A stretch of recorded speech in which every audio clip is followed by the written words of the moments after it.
The world began with nothing, or rather, it began with everything at once, all tangled together in a formless void.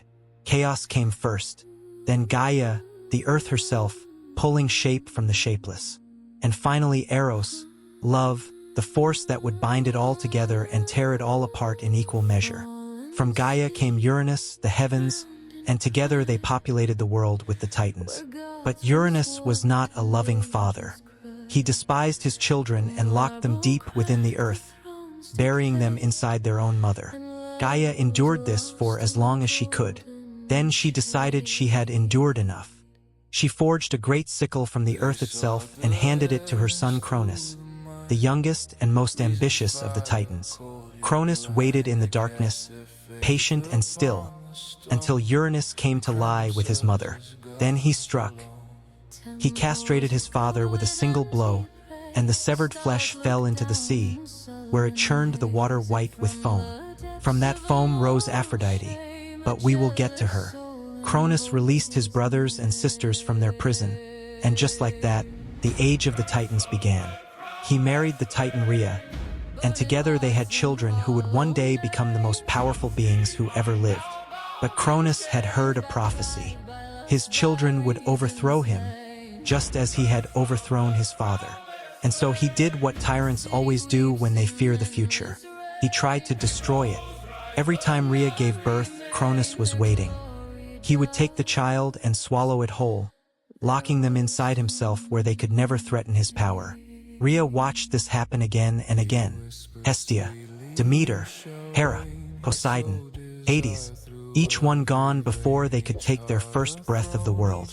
By the time she was pregnant with her sixth child, she was done waiting. She went to Gaia, and Gaia, who knew something about suffering at the hands of a cruel husband, helped her. She hid Rhea on the island of Crete, where the child was born in secret on the slopes of Mount Ida. The child's name was Zeus.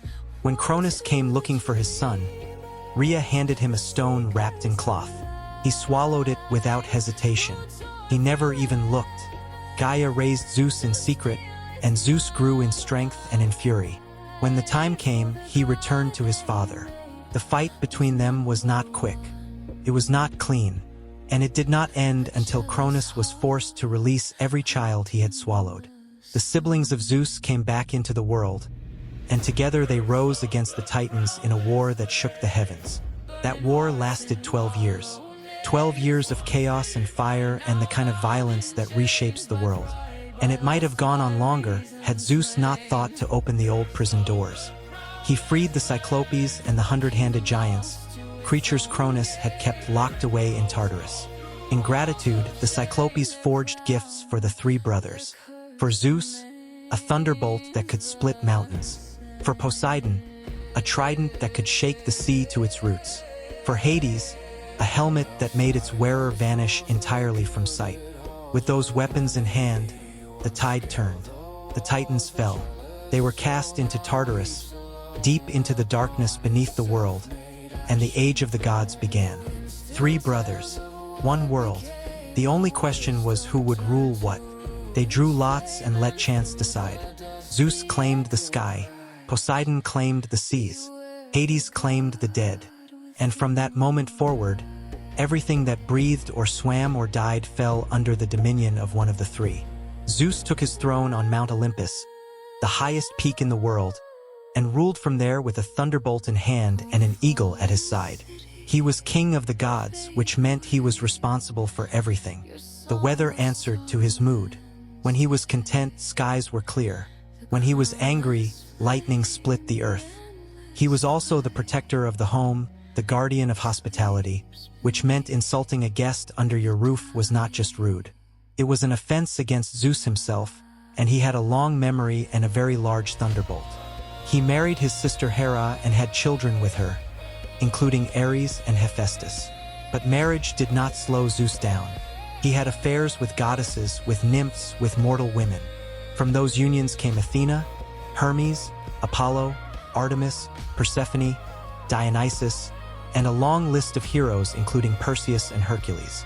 Hera noticed every single one of them, and she made sure they knew it. Poseidon was the sea in every sense of the word. His power was enormous and his temperament matched it. He had a palace on Olympus like the rest of the gods, but he spent most of his time beneath the waves in a palace that made Olympus look modest. Sailors prayed to him before every voyage and offered what they could, because a voyage made without his blessing was a voyage made at your own risk.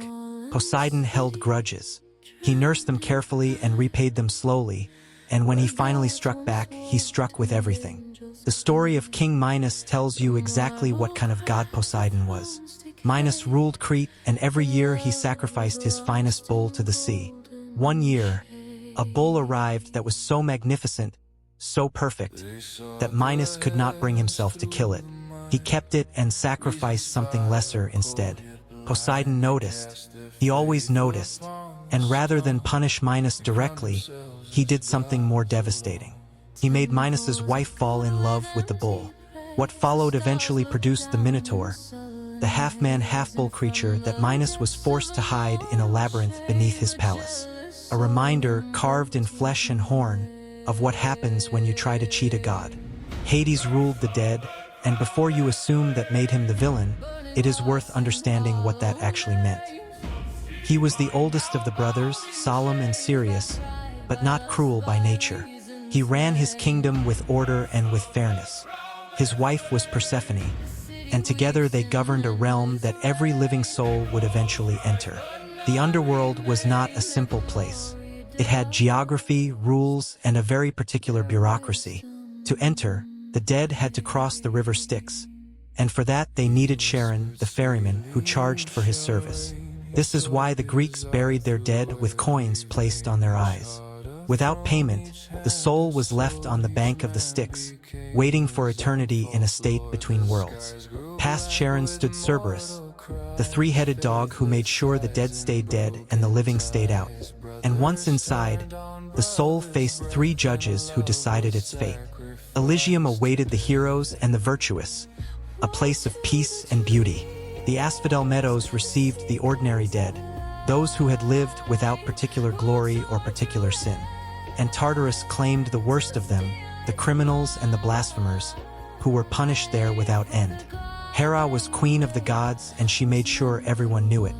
She was the protector of marriage and of women, and she was revered across Greece. She was also, by almost any measure, the most formidable deity on Olympus when she was crossed. And she was crossed constantly. Every affair Zeus had was an insult to her, and every child born from those affairs became a target. When Leto was pregnant with Apollo and Artemis, Hera intervened so that no land on earth would allow her to give birth. When Zeus pursued Io, Hera transformed the woman into a heifer and set the hundred-eyed monster Argos to watch her, making escape impossible. But the story that captures Hera's wrath most completely is the story of Hercules. He was Zeus's son by a mortal woman, which made him everything Hera despised. She sent serpents to kill him in his cradle. The infant Hercules strangled them with his bare hands. He grew into the strongest man who had ever lived, and Hera waited. Then she sent madness upon him, a darkness that descended without warning. And in that madness, Hercules killed his own wife and children. The grief that followed, and the need to atone for what he had done in that terrible fog, sent him on the 12 labors. Hera arranged his suffering from beginning to end, and still he survived every one of them. Athena arrived in the world in a way that suited her entirely. Zeus had swallowed her mother Metis when she was pregnant, fearing the same prophecy that had haunted his father before him. What he had not anticipated was what came next. He developed a headache so severe that it split his concentration, then split his skull, and from that crack in the king of the gods came Athena, fully grown, dressed in armor, screaming her war cry before she had taken a single step in the world. She was the goddess of wisdom and of war, but not the wild, blood-drunk war of Ares. She stood for strategy, for craft, for the kind of fighting that requires a mind as sharp as any weapon. She was partial to heroes. She helped Perseus, guided Hercules, and saved Odysseus from death a dozen times simply because she admired how he thought. When she competed with Poseidon for the city that would one day be the greatest in Greece, Poseidon drove his trident into the earth and produced a spring of salt water, powerful and dramatic. Athena knelt and pressed her hand to the ground, and from it grew an olive tree. The gods judged her gift the greater one: food, oil, timber, shade. The city took her name, Athens, and on the hill above it they built her a temple. They called it the Parthenon, from the Greek word for virgin, because Athena was one of the gods who had sworn never to take a husband. She belonged to no one and nothing except her own purpose. Ares was something different entirely. The son of Zeus and Hera, he was the god of war, which on the surface might seem to make him and Athena something alike. But Athena was war with a plan. Ares was war without one. He was the scream in the throat before thought arrives. He was the violence that has no strategy and no mercy. Even his fellow gods found him difficult to tolerate. His most famous story involves not a battlefield but a bed. He had taken up with Aphrodite, who was married to Hephaestus. The two of them thought they were being careful. They were not careful enough. Hephaestus crafted an invisible net and strung it over the bed without saying a word, then announced he was leaving for a trip. The moment Ares and Aphrodite lay down together, the net snapped shut around them. Hephaestus invited all the gods to come and see, and they came, and they laughed. It was only Poseidon, offering to vouch for the situation, who finally got them released. Aphrodite was desire itself made divine. Her origin is debated. Some say she rose from the sea foam that formed around the severed flesh of Uranus, beauty born from violence and salt water. Others call her simply another daughter of Zeus. Either way, she held power that none of the other gods could quite match, because she did not need to threaten anyone. She simply made them want things. She used that power freely and not always kindly. When Paris, Prince of Troy, was asked to judge which goddess was most beautiful among Hera, Athena, and Aphrodite, all three offered him something in return for his vote. Hera offered power. Athena offered wisdom. Aphrodite offered him the most beautiful woman in the world. He chose Aphrodite. The most beautiful woman in the world was Helen, and she happened to be married to the king of Sparta. Aphrodite arranged for Paris to visit Sparta. She put a spell on Helen. Helen left with Paris. And from that single act of divine matchmaking came 10 years of war, the fall of Troy, and enough suffering to fill a library. Apollo and Artemis were twins, born to Zeus and Leto, and they moved through the world as opposites in harmony. Artemis was the hunt, the wilderness, the silver bow drawn back in the dark of night. She kept watch over animals and hunters both, balancing the wild so that neither consumed the other. She had sworn her virginity like Athena and guarded it without patience for violation. When the hunter Actaeon stumbled upon her bathing by accident, she did not stop to hear his explanation. She turned him into a stag and let his own hunting dogs tear him apart. Apollo burned where his sister was silver. He was light, music, poetry, prophecy. He carried a lyre as often as a bow. He was connected above all else to the future, to the business of knowing what was coming before it arrived.